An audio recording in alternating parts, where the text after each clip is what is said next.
This is Show versus Business, where pop culture meets pop money, with your host, the real Theo Harvey and Mr. Benja. Mr. Benja, so what's been going on? Man, what has been going on? Nothing but me messing up my computer setup here.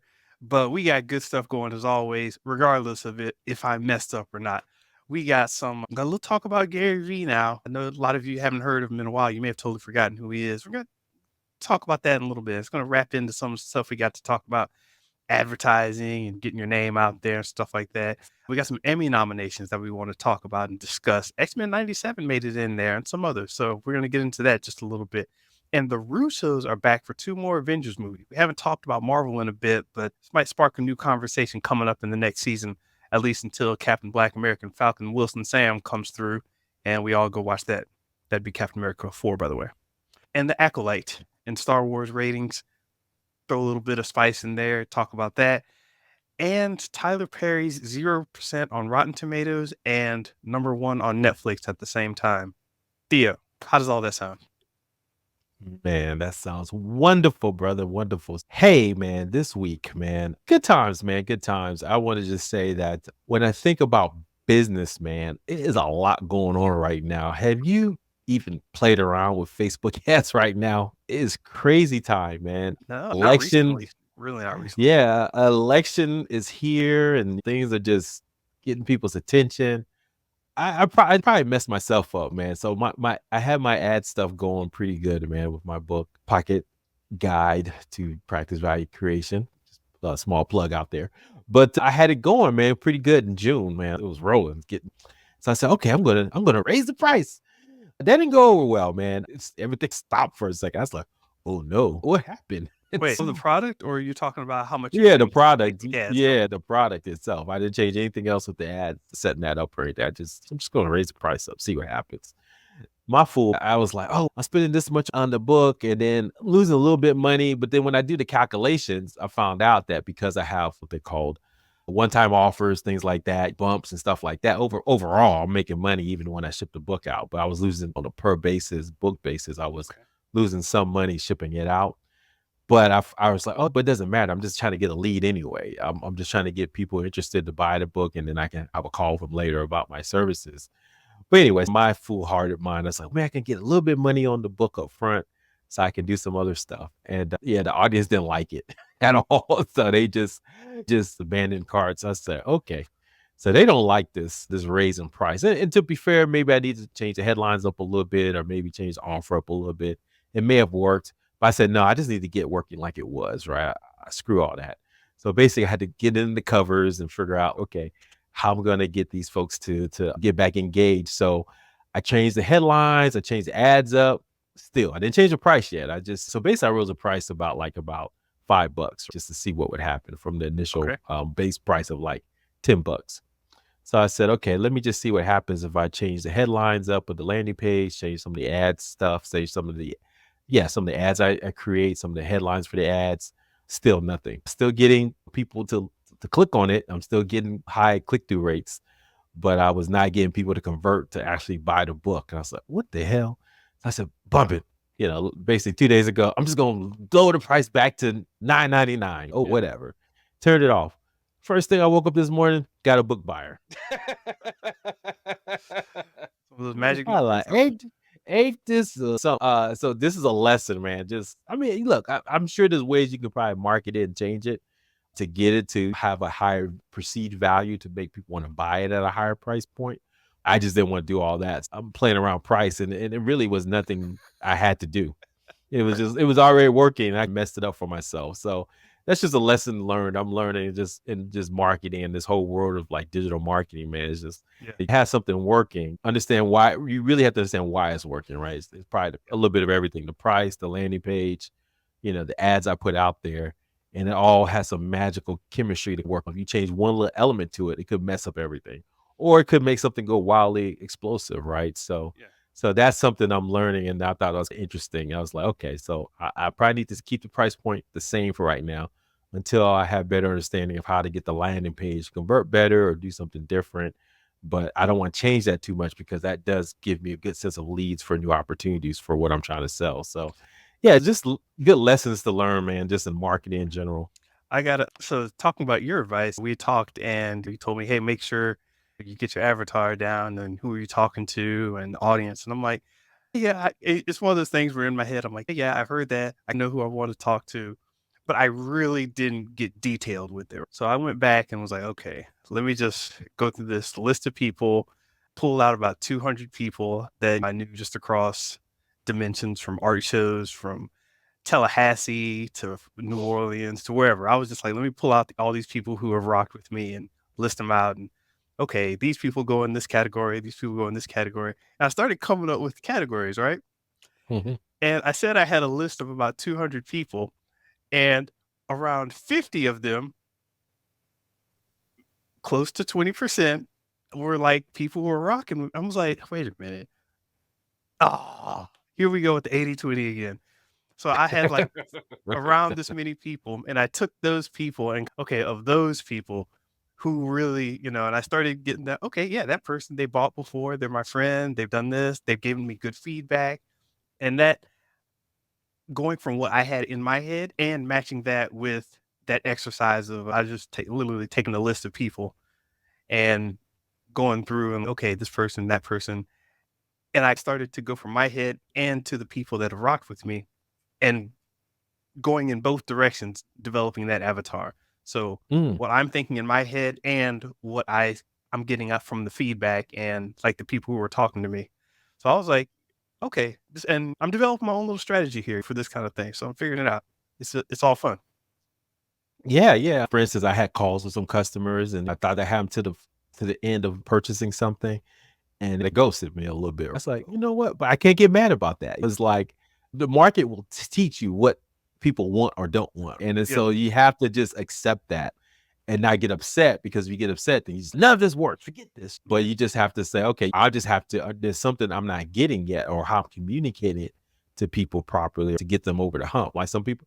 And what happens, I have a win. And I say, okay, this what works. So I'll sit down and write my little protocol. Do you do this? Do you do that? And so I try to follow protocol with someone new, and it's, oh, that didn't work that time. So what Yeah. did I do differently? So it's yeah, people don't realize it's a lot of understanding exactly what works consistently so you can just nail it down. And then once you have it consistent, because then the next phase of what I'm trying to do is trying to bring on more people to do this for me, right? The selling side of it and marketing. But I have to nail it down first. And so I'm trying, like I was telling my co-founder, I was like, I had to tell him, was like, look, I'm trying to build a pipe, right? I don't care if it's like a drip of water comes through. I just need something to work, right? All the way Yeah. That through. all that No, does every step. and yeah, exactly. And then once I understand that this drip of water comes in, okay, turn the water on. So that's in my mind when I'm doing this. It's like you said, it's fun, man. But it's you can't let yourself get overwhelmed. Matter of fact, I went back to yeah, it's another book I'm reading too. I didn't yeah, but I went back to reading Alex Moses $100 million offers again because I was like, or $100 million leads, excuse me, Yeah. where he was just talking about how to get more leads. Just going back to basics. It's okay. He said, okay, you first have to identify the problem. You gotta think, okay, do you reveal a solution that they didn't think about, or do you do a step in the solution, or is it a multi-level step and you do the first step for them, and then the way you deliver a lead magnet, if you will, is it like a software, is it a physical product? So he just breaks down how do you attract the right people for your initial offer. And so I'm just like, you know what, let me just go back to basics and think through every step of the way to make sure I'm hitting the right angles because yeah, look, the market will tell you, man, if it's something that people want, they'll buy it. You just got to find that right combination, like a Rubik's cube, right? That's gonna Yeah. light people up. And so anyway, so like I said, I think you and I are in the same boat. It's just learning this whole process.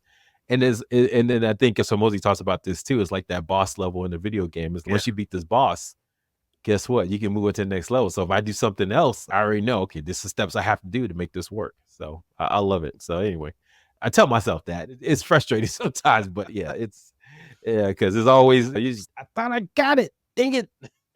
Yeah. You learn something new. No, it's really funny. And for people who are really into data, I see how this could be a whole rabbit hole because I'm figuring out the difference between two people who I thought had basically the same profile, and then they're Mhm, behaving slightly differently. Obviously, they're different people, but I'm like, huh, this person gave me a really interesting response. And this person just, like you said, ghosted. mhm, So one person ghosted, and the other person wanted to tell me everything that I was doing wrong.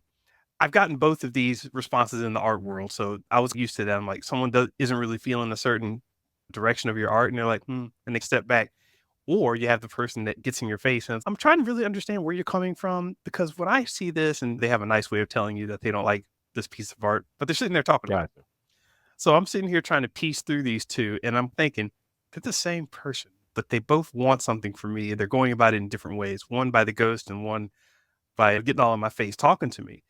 I ended up resolving that and I got two purchases from those people. So they were the same person. They were just expressing themselves differently. And I was like, Mm. interesting. I'll write that in the notes. Click. Yeah. Yeah. I love that. Yeah, you're right. That some people do it different ways and stuff like that. Maybe we'll talk about it later, or maybe we'll talk about it now. I don't know. You had mentioned some books and stuff. So I've been rereading this book, Never Split the Difference, and What it's was by Chris Voss. Chris Voss. is that Yeah. the FBI guy or the interrogation Yep. guy? CIA? Yeah, negotiation FBI guy. James, you could put this on maybe make shorter this one. This is pretty interesting. Never split the difference, negotiating it as if your life depends on it. And so basically his thing was like, look, if he split the difference, you can't split a hostage. So he had to always get what he wanted in every negotiation. And so to him, that's like the way you win. And so he gives you all these different insights on how to get to the other side. And one thing he said to me was really interesting. He said, you want to have a situation where it's more about relationship affirming, right? Where you still win what you want for your side, but it's relationship affirming, right? A lot of times people go in negotiations and someone feels like they lost and they get buyer's remorse, upset. But if the way you do it is proper and right, because you really understood what the person really wanted and how that affected your negotiation style, then you can create a situation where you get what you want and the other person feels validated and heard. And so a lot of that gets into the hidden meanings behind what people do. Because a lot of people don't tell you exactly, because a lot of times we don't even know ourselves, but a lot of people don't tell you what they really want. And so your goal is to get as much information about those hidden desires that really driving people to want to buy your thing or move in your direction. And he talks about like all these different ways of doing it, about communicating a style of empathy, having a negotiation style that's focused on not just win, but understanding what their desires really are underneath. And people are not going to tell you that right away. So to your point, some people, they tell you stuff by their silence. But then he also said, if you can get them talking more, and I'm just not giving a high level view of this. Yeah. If you get people talking more, then that gives you more information that you can leverage later on, right? To say, okay, you said, like you said, if you give an example of buying art, you say you didn't like this about the art. Let's say you don't like blue, the color blue.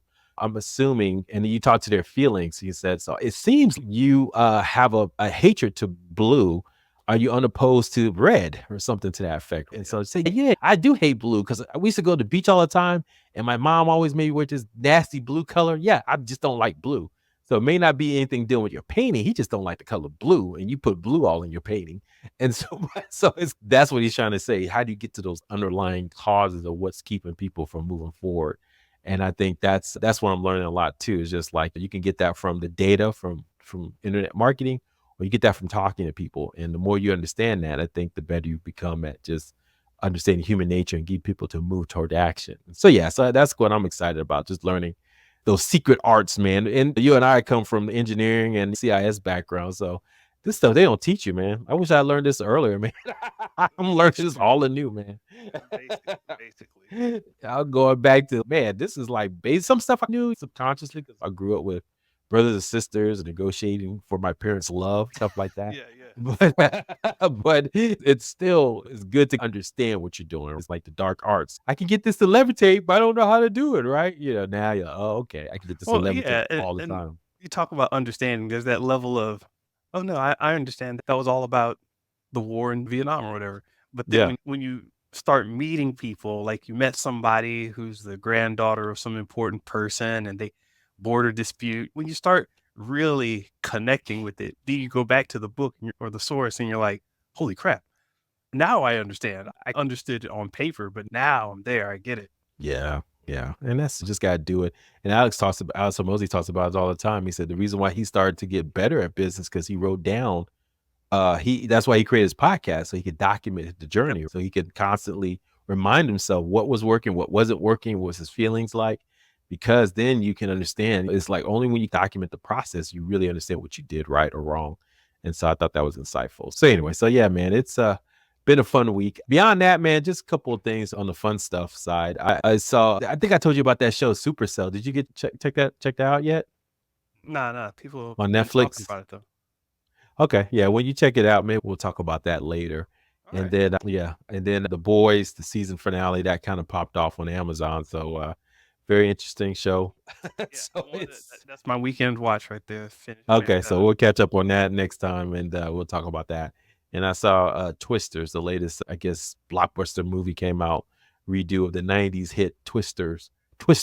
So basically Yeah. about tornadoes and stuff. So I thought it was interesting, cool. So yeah, that's been my media social diet for the last couple days. So anyway, I fun times. wonder. I wonder if nature movies do big in areas that have natural disasters. Yeah, I could see that movie traumatizing some people, right? It's so funny too, man. These remakes are coming out now. It's like this movie came out, what, the 90s? Was it the 90s when we were younger? Obviously, the thing they talked about was a spectacle. Oh, you're gonna see up close what a tornado looks like and all that stuff. But this one, yes, they had that, but it was so much focused on the people. It's like Yeah. after tornado hit, let's go help the people, let's do stuff because this we're just a little bit more aware of the devastation that can happen to people and just being more cognizant of that. So the spectacle was there, but it was more about like how do you help people in these natural disasters. And so Cool. so I thought it was interesting. Yeah. All right. Yeah, man. I was this week. I was doing old man activities, and who said it? A guy was talking, and he said anything that you're doing all the time, just sleeping, breathing, eating, walking, call anything you do regularly, make sure that has a good flow for you, basically, because you don't want the downward spiral of doing something and it grinding you away. If you're going to do it all the time, then at least make sure it's doing something good for you. So whether Mhm. that's having breakfast or whatever. I got some new insoles in my shoes because I was walking. I'm like, hey, I feel great. Hey, I got my new Reebok walking shoes and some new insoles, baby. I'm yeah, It's so $85 on insoles, boy. Never done that before. And I was walking around. I was feeling great. And then I sat down, shared with Mr. Benja, yeah, I love it. oh god. But yeah, man, I sat down and I was like, you know what? I need a lazy boy. I need a recliner. I don't want a bed because I want to go to sleep. I don't want just my office chair to take a nap in. Now I need. I'm a recliner age. I don't know what that says about me. Says you're getting old, brother. You're getting old. I love it. Yeah. Oh. But yeah, I want to sit around in my recliner, and I started rereading the 10x rule. I Mm. went back to that because we had been talking about it, and we've had so many 80/20 discussions, and and yeah, as far as like understanding goes, I was picking up on these little gems and nuggets that I didn't get from Cardone before. I think he just knows this stuff, and I don't know how much of an intellectual writer he really is behind the curtains, but he seems to have all this stuff on lock. And one thing he said that got me was like, if you've got this thing that's taking up all your time, see if you can do it in 1/10 of the time. And instead of trying to go 10 times as fast or build your company up to, hey, just see if you can do like a tenth of it. He didn't say it like that. And I think that's why it just didn't hit me before. But when he basically said, yeah, just do a fraction, I was like, wait a minute, is there something I could do like a tenth of and still get pretty much the same result? And I worked it out and I was like, boom, there it goes. Now it's just like shaving off stuff. It's yeah, I only do a tenth of this. It still gets me pretty much what I want, but it saves me all this time because I do it all the time, and it only takes me a tenth of the effort and energy and time now. Mm, I just 10x'd this part of my life by doing a tenth of it and mm. speeding along forward. It's great. Yeah, and all this falls under the category of old man activities. I ain't doing all that. I love it. I love it, man. Nah, man. What you want to get into today, brother? Let's jump into the movie thing. I think this sounds like a movie based podcast here. And you were talking about some movie and TV base. You were talking about the Emmy nominations before we started. What's going on with the Emmys? Yeah, man. I'm the TV guy here, man. I keep up with this, what's in these streets with television and whatnot. And the Emmys were not announced. This was it. I think it was Thursday or Friday. And so basically, all the great TV shows that you probably, even you, Mr. Benja, are aware of, got nominated. The Bear, I think it got like 23 nominations. Great show. If you haven't seen it, I saw on FX. Great show. That was for comedy though. Was nominated for comedy for whatever reason. And then the big drama winner was Samurai. Have you watched? Oh, Shogun. Excuse me, Shogun. Oh, okay. Have you watched Shogun at all on FX? No. Great show. Great show. Mostly spoken in Japanese. It's a lot of reading, but it's based on the obviously the book and then the 1970s miniseries. Do you remember that one too? Did you watch that one back in the day, or did you? No. Or you were familiar with that one? I'm Yeah. So familiar just with it, didn't ever invest. yeah, me neither. I knew about it, so I watched this one just in very good show. But it's almost Shogun is basically about this foreigner that comes to feudal Japan and just learns their ways. And so it's almost the way they structure it is almost like a you know, an alien visiting a new planet, right? Because it's like a whole new way of structure of thinking about life and philosophy and everything. So really good show, and it got nominated for all these Emmys for drama. So if you haven't checked out Shogun, great show. So I highly recommend it. Just be prepared. If you don't know Japanese, you're gonna be reading a lot. So they do not care. But they do have a dub version of it, so you can listen to dub. But I don't know, it's not the same. I don't think because the vast majority of characters, there's two characters in the whole show that speak English to each other, and technically they're speaking Portuguese.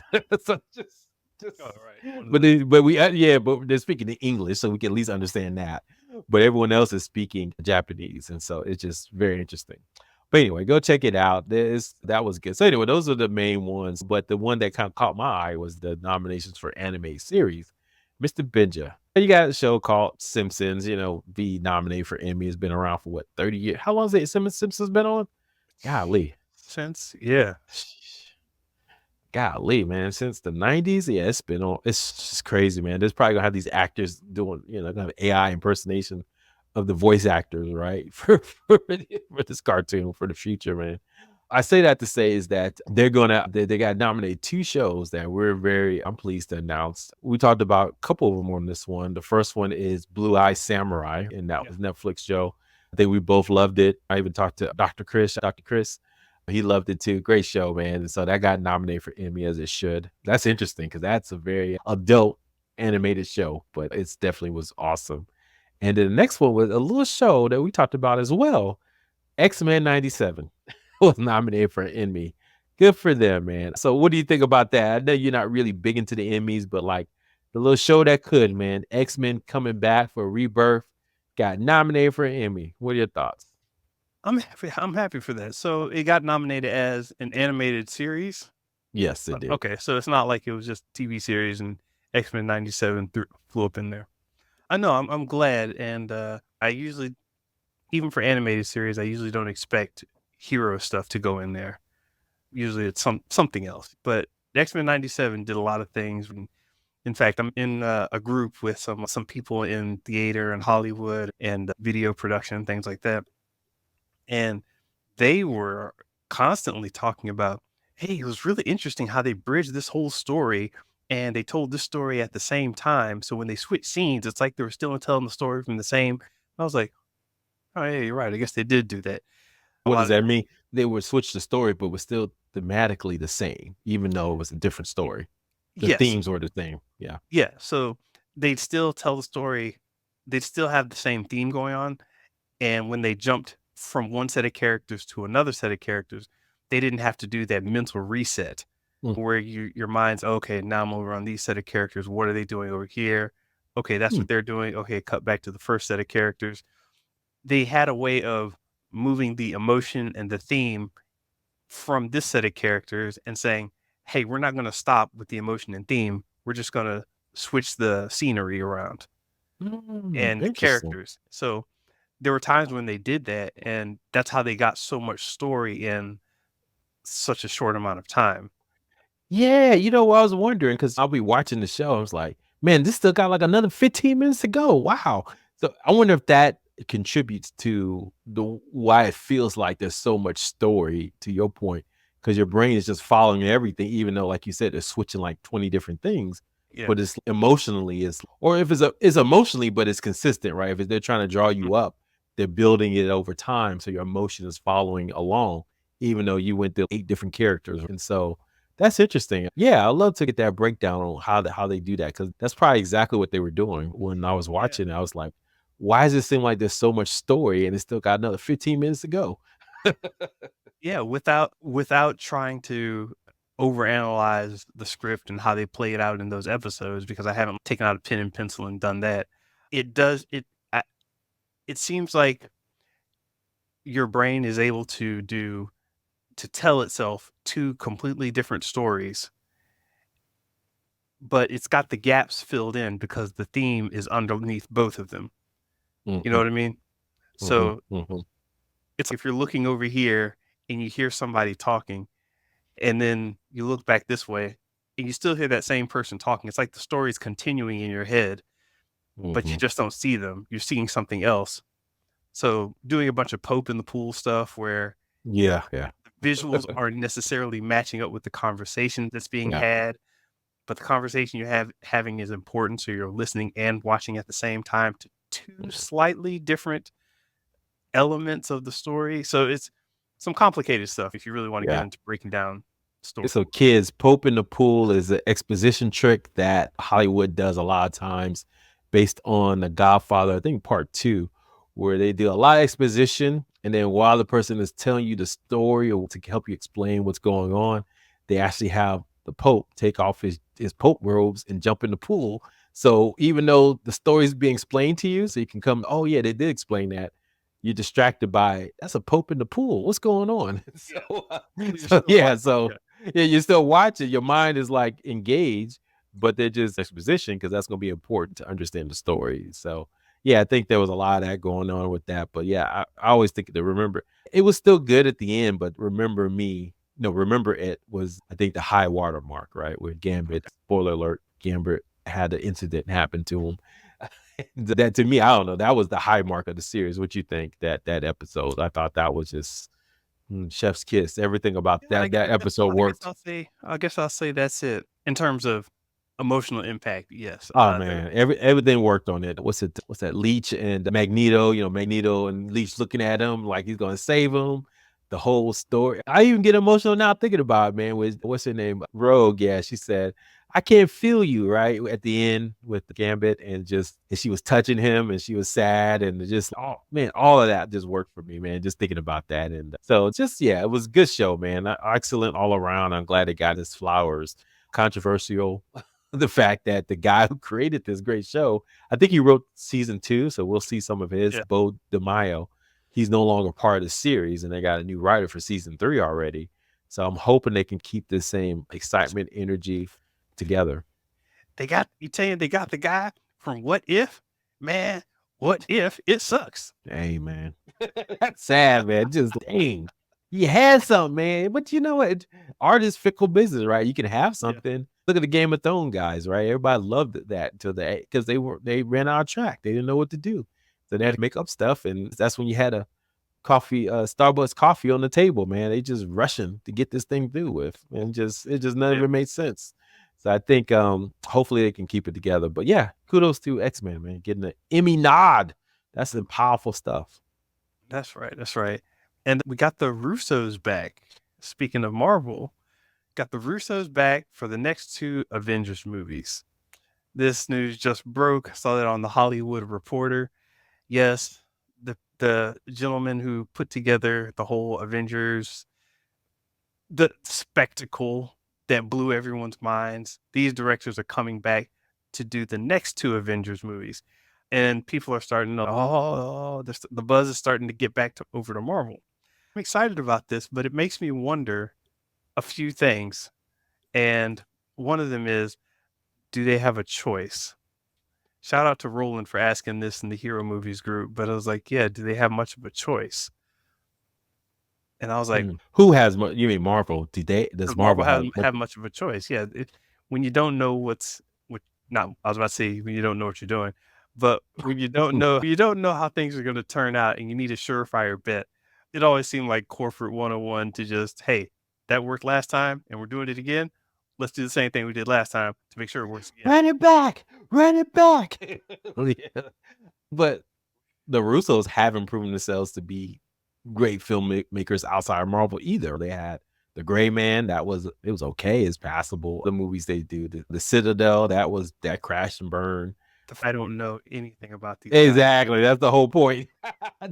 But man, you're right, man. I was gonna rewatch Spider-Man Long Way Home. So this is before No Way Home. This is with the Mysterio, right? The second one. And man, they were cooking, man. That had just came out after Infinity. Yeah, Avengers, what was it? Which one? Endgame, after Endgame, as Tony Stark did the snap. So he was gone.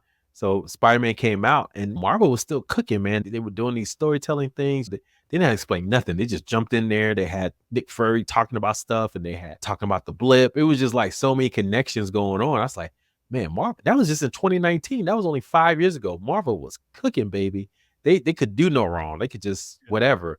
And I was like, damn, just like that. It's like their hopes are hinging on this movie that comes out next week, Deadpool and Wolverine, to revive them because it's DOA right now. So I guess it makes sense to bring back the guys who orchestrated this to get people excited again. I hope so. Obviously, the big plans for Kang is probably up in smoke now because of not just Jonathan Majors incident, but also just in general because Ant-Man sucked and Quantumania sucked, even though we all had high hopes for that. So now they're trying to reconstruct this. What is this multiversal storyline going to be and how they're going to wrap it up to get to the next version of this, whatever this is. So I hope they can do it. I don't know. Like I said, I thought they were really good. Did you watch a lot of those? I thought the Captain America ones, be honest with you.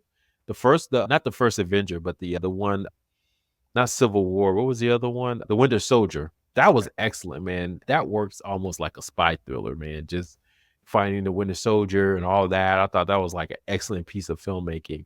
And then when they got to Endgame, Civil War, that was just a prelude to Endgame and all that. But so I don't know if they have it in them to start this high up again. Can they start something small and some kind of quirky? If they were doing Black American Falcon, Captain American 4, and then that led up to something, I think that could work. I don't know. Can they start from this top layer down? Does that make sense? So we're just going to jump in and just do Avengers again, right? I don't know. Yeah. Okay. Here's my take on this whole Avengers thing, the next era. You've got a problem with character. And in general, you have what I call the fundamental hero narrative. It's aspirational and it's what all the kids run for. You got a character in some situation, it's not an ideal situation, some bad crap happens, and then they assign that bad crap to a villain, and the hero goes after the villain, takes him out.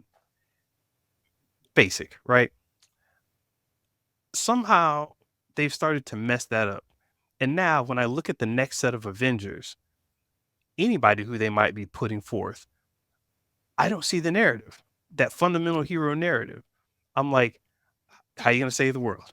How are you going to keep the band together? How are you going to save the city? How are you going to keep your aunt from dying? How are you going to, protect your best friend? There's always some fundamental hero narrative where somebody has to step up and do something because something went wrong or something is going to go wrong. And say that with Captain America 4, we talked about the trailer a little bit. I like that vibe, but I'm not feeling that fundamental hero narrative. And I think that's what needs to resonate with a lot of the people to get behind this stuff, no matter what they decide to do. Deadpool, Wolverine, Fantastic Four, whatever. I need the fundamental hero narrative. I need Spider-Man to save the day. I need Tony Stark to save the day. I need Thor to save the day. I need Captain Marvel to come flying out the clouds, punch Thanos in the mouth, save the day. That's the kind of hero narrative I'm talking about. And I don't see it yet, so I'm worried. You make a good point. I think we're in a situation that hero narrative is not even resonant anymore. We talked about the election. In some people's mind, the bad guy may win this election season. And can the bad guys win? I just mentioned The Boys, right? The whole premise is that these guys we put up as heroes who have these superpowers, they're basically the villains. And so is that that's what Marvel's up against. They create this whole world where we understand what heroes about. The average layman understands superhero concepts now. When we growing up, no one knew about this crap. Just us nerds in a little room together talking about it. But now everybody understands the basic concepts of what it means to be a hero and the origin stories of all these guys because Marvel was so popular. Now, does that hero narrative still resonate in the society anymore? That's why I'm questioning. I think he can. And I think that's their struggle, right? With Marvel is okay, that's why they're using Deadpool and Wolverine. Let's be honest, two anti-heroes.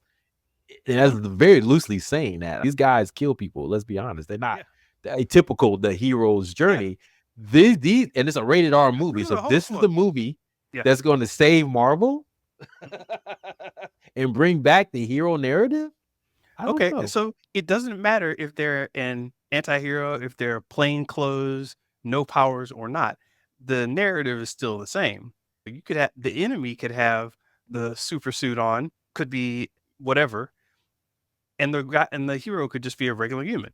Or you could have the hero be the alien, the hero could be the foul mouth talking person. I'm just saying the structure of, and when I say hero in this case, here's where I should correct that. The protagonist that the viewer puts themselves into. There's a protagonistic force that's, you know what? I relate to that character, not necessarily on the demographics, where they come from or everything, but there's that core empathetic theme that I relate to. That protagonistic force that says, I'm that force. I'm going to go save something. I'm going to be the hero in this story. That's what I'm getting at. Not necessarily spandex. Okay. But again, it's going to be spearheaded by two characters who it's hard pressed to figure out what they're fighting for. I can't recall. I think it was his girlfriend, Deadpool. What was his angle?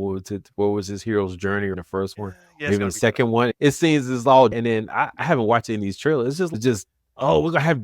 I think the latest one they're gonna have Lady Deadpool, and they already introduced this. I was like, okay, guys, it's just.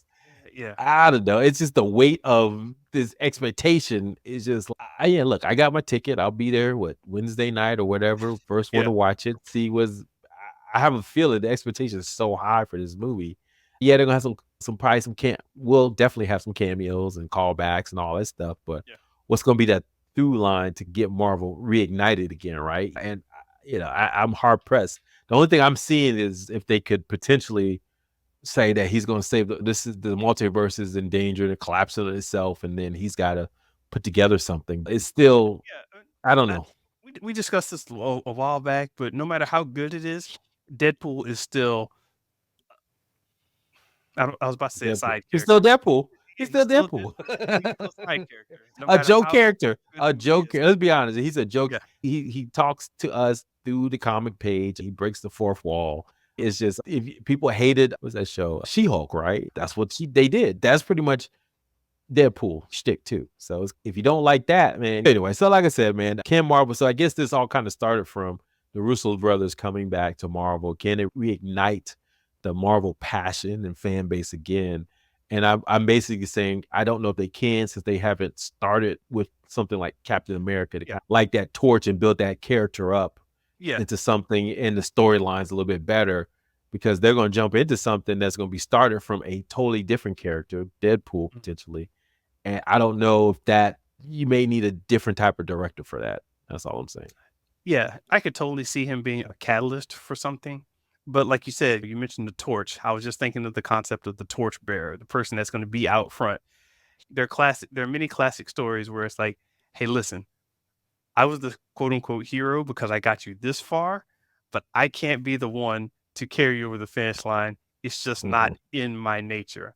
I'm Deadpool. I can't be the face of Marvel. I'll definitely be the guy out there that everyone talks about, but I can't be the face guy. Well, he just said he's a Marvel Jesus in the trailers. They put Jesus on the cross. And now we got TD Jakes. Oh, Lord. Yeah, I don't know. We'll see, man. Are you going to be in that number next week to watch Deadpool? Yeah, I might do it just because I don't want anybody to spoil anything for me. Exactly. That's one of those things. Yeah, I've been avoiding trailers like the plague, man. It's just too many. I was like, just get this movie out. Stop talking about it. Jeez. Go ahead. Yeah, we've definitely gotten a shorter attention span for trailers. But speaking of audience versus critics, man, I got to throw Tyler Perry in there, man. Tyler. The guy just put out this movie called Divorce in the Black. Scored a never before seen 0% goose egg, zilch, nada, nothing, blank, null set, nothing on Rotten Tomatoes, 0%. And admittedly, it's not a huge amount of critics running out to watch this movie, but that's the headline I heard. It got 0%. I went and looked into it. It's the last I checked, 77% on Rotten Tomatoes from the audience. So I was like, oh, we got a big split here. 74% now. Is this how we're going to be in the rest of for the rest of humanity? Audience and critics never to agree. Yeah, and then you also put here as number 1 on Netflix, and oh no, Exactly. it's not. It's not on Netflix though. Actually, Wait, it's on Prime. It's on Prime Video. It's on Amazon. okay. But that's powered Tyler Perry. He's on Amazon. He's on BET, and he's on Netflix. So he's getting around, man. So to his credit, my wife watches these, and she always complains about it after the fact. I said, "Why do you keep watching this?" She said, "It was terrible. It's the least common denominator." He had another one that came out on Netflix with Kelly Rowland. I can't remember that one. Wait a minute. But BET.com, they said Netflix. They got they to were fix it. wrong. Yeah, they're wrong. Go look at Prime. Is Divorce in the send- Black. I'm going to send them an angry letter and have them correct this. All right. The internet got it wrong, Mr. Benja? Oh my God. How are we gonna live in society? Something you read on the internet was wrong. Yeah, I'm not even going to give that guy, the author, any credit there. All right. Yeah. But yes, carry on. So anyway, yeah, my wife watched that and the other one. She always is disappointed. I'm like, why do you keep watching these shows? I mean, I gave up on Tyler Perry a long time ago, but she, just like everyone else, you just hope this is the one that's going to change it around for you, Tyler. And it's never this. It's always the same stupid trope: a black man beating on his wife or terrible to his wife. It's just the same lowest common denominator. Is almost like, and I think did I talk about this last time, or maybe I talked about it with someone else, but I said it's almost like if you watch the BET Awards, you see all these female rappers like Sexy Red, other folks. You just are these people plants? It's almost like does the industry? Yeah, how did they get there? They're not rapping. Are they talented? I don't know if they are. And it's Tyler Perry. You would think he would be talented. He's been doing this for over 20, 30 years, or at least. I've seen he has not gotten better, or even wants to get better. Dog, yeah, that was a seriously inquisitive face. Like, dog, I really don't know. How, Mr. Benja, you would do something for 30 years. Yeah. Right? You would think you would try to get better or try to do something different. And not saying he hasn't tried to done some things different, but it's getting to a point where he's purposely doing this now because I can get this out, people watch it, and let me move on to the next thing. But then it's trash. Then I can understand once or twice, like every so often, here's some trash stuff. Look, I was about to say, I went and checked the reviews on Rotten Tomatoes, and Latoria says, from beginning to end, this movie was eye-opening and heartfelt, while managing to keep me at the end of my seat, blah, blah, blah, blah. Alicia H says, oh, wait, that's a bad review. What a POS movie. Never mind. But yeah, a lot of these are good. Lakeisha, great movie. If you ever dated a narcissist, I thought it was a really good movie. Patricia says, it's a Tyler Perry movie. I love this formula. Keep making them. There you go. Formula. And it's basically the formula is bashing black men. And I hate to say it, but it's true. It goes back to, what's that one? I can't remember, but all of the movies back in the day, just black man does wrong, right? Yeah. Black women's vindicated and stuff like that. And he just goes over the top. And my wife, she watches every one of them, and she always mad at first. So it's almost like hate watching, at this point. So I don't know. Like I said, it is what it is. I guess people just Tyler Perry gonna do what he does, but it's just almost becoming sickening a little bit that he just keeps. And guess what?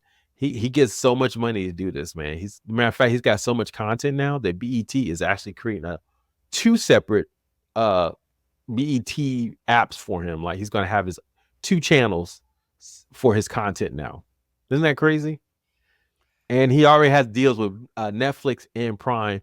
And let's be honest, he'll probably be able, once they spin off BET, he's probably gonna buy it. So I don't know, man. It's unfortunate. I wish, like I said, I wouldn't mind every now and then he has some stuff. Yeah. That's fine. Look, everybody's got to get paid, but it's like consistently, it's almost to a point where it's, dude, And the fact that every one of them says produced, written, and directed by Tyler Perry. So there's no one influencing you, or are you not bringing anyone else up to do Did you ever something see his different? documentary? I'm going to watch it. Yeah. Have you seen it? It's actually worth watching Okay. because it almost shows like the dichotomy that is Tyler Perry. He always Oh, seems like such a nice, sweet guy, but then you hear stories of, man, Tyler Perry don't play. That comes out a lot in this movie where he's like directing people. He's like, okay, you guys stand over there. Okay, give us 10 minutes. We're going to need to film that over there. Come on, make it quick. And he's just being very calm. Then all of a sudden, he like goes to the side of the room. I need you to get over there. And then everybody starts to see his angry face. And then you see people like snapping to it, like, hey, let's get this. And all of a sudden, he takes the camera guy into the hallway. Yeah, so what I'm trying to do is, and dude, it's comedy because this guy is intense, big dude with this face that looks not completely sane all the time. Like he could just snap on you. I don't yeah. know if he's ever actually snapped and physically put hands on anybody on set, but he looks like he could. Shout out to Tyler Perry. Yeah. I love you. Please don't put hands on Yeah, man. It's just interesting to see, man. So yeah, anyway, thanks for sharing that, Mr. Benja. So let's end it on a pretty controversial note. So the Acolyte, Mr. me. Uh-oh. Benja, just finished his run. I know you haven't watched it yet, so maybe we'll do a deep dive when you have watched it.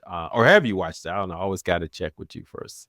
I have not watched it. You can Okay. spoil all you want. I have not watched it. Well, you should watch it, man, just for sake, so we can definitely dive into a very controversial show. I would just say this: my opinion of it. I wanted to give it a chance, just like a lot of folks I think did. I think they tried a lot to do a lot of different things, and since it was set in a time period of Star Wars that we never seen before on movies or TV shows, the High Republic era of the Jedi. I think they had a chance to do some unique things, and I think they missed it a little bit. I think an A for effort, but man, this show got lambasted on the internet, right? I think that too, right? It just didn't even watch it, were probably just hating on it, and it's just one of those things that's just very interesting to me. And we talked about this. The fandom is very toxic right now for Star Yeah, Wars well, stuff. yeah, that one actor said Anakin blew up the Death Star, and everyone was like, "What?" Just search that if you want to see a meme. Search that on YouTube. Anakin blew up the Death Star. I would definitely search that just from Amandla. Is Amandla? I gotta say her name. Amandla. Is that am I saying it right? A monolith. Stenberg. Yeah, it's from her controversy and her Juneteenth dance off to Leslie Headland, the director, being a lesbian and saying we're going to make it look different. To anyway, so it's just a lot of stuff going on with it, and I like what they're trying to do with it. And so when you watch it, Mr. Benjamin, we'll dive into the concepts of it. But let's talk about what the brass tacks, right? The ratings, right? How does that compare to the other ratings of Star Wars? And so I have some ratings data here from Illuminate, which is a rating, basically a TV ratings type service. They do a lot of analytics to determine how many people actually are watching these type of streaming shows, which is hard to get data, as we know. So if you look at the numbers, The Mandalorian season 3 by far was one of the top ones. And so they said within the first 12 weeks, so that means basically seeing all, what was it? Was it 8 episodes or so of The Mandalorian that came out? They got 18.2 million views, by far some of the highest views for TV shows on Disney Plus, at least. After that, the other ones didn't get as many high views. So even Ashoka, cumulative over the first 12 weeks, got 11.3 million views. And then they may have, and so that's cumulative. So maybe the first week they got 5 million views, next week got 2 million views. So over time, they got 11.3 million views, but it was like not as big as The Mandalorian. Obi-Wan, it came out the gate hard, right? The first, it got 19.3 million views total in the first 12 weeks, but most of that came through the first episode. And that the first one in 2 days did 7.52 million views, but it started to decrease over time. And they said by the third episode, it dropped off by 37%. And the last episode only have about 3.991 million views. People fell off on Obi-Wan, right? It got a big push. I think we all watched the episode, but then I think we all were disappointed. So the ratings bear that out. And so it goes to show you that a lot of these Star Wars properties, some of them started well, but they just drop off over time. And when you look at it, last but not least, the Acolyte, the total views so far, I think they're still looking at it, was only, it premiered at 2.94 million views. So that's way less than Obi-Wan. But let's be honest, that's higher. That's the biggest views so far for Disney Plus for original TV content. So even though Star Wars cumulatively is going down with every successive new TV show, it's still some of the highest content that's on Disney Plus. So what do you say to that, Mr. Benja? If you're a business executive, you're like, Star Wars, it's going down, but it's still doing well for us. What would you do with this when it comes to the content that you're putting on Disney Plus when it comes to Star Wars type? So for a Disney play, I think you cannot ever decide that you're just going to ride on your laurels for something this classic, this intense, this core of a concept, idea, brand, machine. I don't think you just have to have a certain level of care made with it. And I was talking to a friend. I'm like, yeah, I'm not sure what Disney is doing with now. Dude, you can't say that Disney, whatever. I was like, okay, maybe. And then I went to Target and I saw princess outfits. There's the Disney section in Target now. I don't know if you've got them all over where you are, but there's like a big Disney section in Target. They're playing all this stuff. They've got all these plushies out there. And it's like the Star Wars section used to have pretty much its own aisle, like a few aisles down. Now it's off to the side of the Disney section. And it's touching in my Target, it's touching the what do they call it? The bedding and the sheets. So somebody's searching for bedding and sheets, and it's what's this? Who's this Boba Fett character? Like, it's just a weird setup, and it doesn't look like it's being supported at all. And I think a lot of it comes down to Disney not really backing it. And I don't know if you've seen this article. Let me just put it in the chat right here. Disney's $4 billion gamble on Star Wars still hasn't paid off. People are running the numbers on it in case that art sent you another one in case that first one gives you issues. But yeah, it just hasn't paid off for them. I haven't gone through all those numbers, but what do you do with that now? Yeah, look, it's sad, but the next movie that's coming out, I'm not sad, but it's disheartening. Star Wars is a blockbuster movie franchise, let's be honest, right? But now it's de-evolved to a television type franchise. And I don't think it has enough content to justify that, right? Dave Filoni's doing the best he can with Ashoka stuff. They try to introduce Andor with the inner machinations of the Empire. And now they try to go to this High Republic era to build that up. But let's be honest, it's not like Game of Thrones where there's like histories of Star Wars content. People are making this stuff as they go along. And so now they finally, been 6 years since we had the last 5, it will be 6 years when the next Star Wars movie, which will be The Mandalorian and Grogu coming out. That's crazy, man. We need to have more movies. And I don't know. I think it'll do good, but I don't know is it going to do $1 billion worth of content? That's the question. Is it going to be $1 billion franchise? Put Mandalorian on in the movies? I don't know. So it's scary time right now to be a Star Wars fan. To round it out, Disney, I got a free one for you. You need to bring back the quality series. I'm not talking about Andor. I'm talking about make Band of Brothers, except make a band of Wookiees. Put the Wookiees in there. Have a whole show. Something people never seen before. All your furry fans are gonna love it. It'll be great. That's all I got, Theo. Real quick, that Bad Batch is something like that, but it's animated. But not enough. Like I think so. That's a great point. I think they need to. There's opportunity here, man. We can make Star Wars great again. They just got to put their mind behind it. So, anyway, Mr. Benja, I think we're going to end it here. Everyone, thank you for the time as always. Please subscribe and comment at Show versus Business on X, YouTube, and Instagram. We do read your stuff on YouTube, so check us out when we read your information, your comments. Love them. Listen to us at Spotify, iTunes, or wherever you listen to podcasts. And you want to check us out more of who we are and what we're about, go visit our website at Show versus Business. All right, Mr. Benja. Peace.